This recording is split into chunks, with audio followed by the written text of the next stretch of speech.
तर 4 महिने वाट बघायला लागत्या तेव्हा या शेंगा खायला मिळते त्या.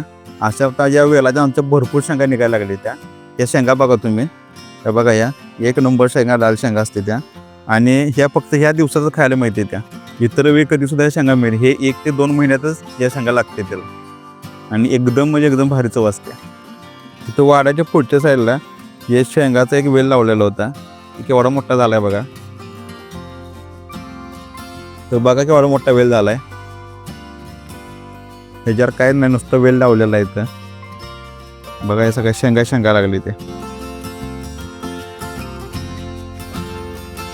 कारण असले जे लाल शेंगा असते ते उसवल्याच्या, त्या शेंगा बाजारामध्ये तुम्हाला जास्त कुठं विकायला नसतात.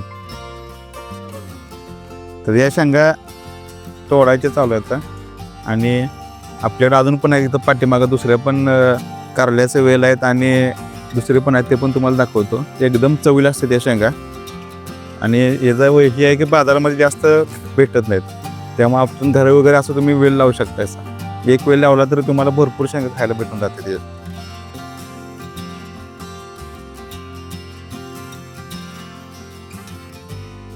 ही माझ्या वाड्याच्या पाठीमागे जागा आहे, तिथं मी भेंड्या लावल्या होत्या, देशी भेंड्या.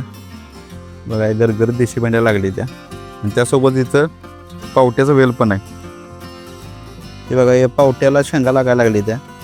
4 ते 5 महिन्यानंतर याला शेंगा लागते त्या.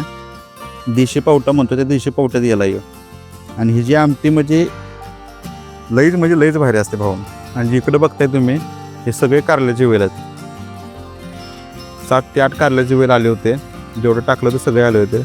याचे गेले 3 ते 4 महिन्याला आम्ही कारले खातो. जूनमध्ये लावलेले होते. भरपूर कारले खायला मिळाले याची. ते बेलाचं झाड आहे, त्याच्यावरती त्या कारल्याचं वेल पण चढवलेलं आहे बघा. आता नंतर लावलेलं होतं. इथं मी दोडक्याचे पण वेल लावलेले होते.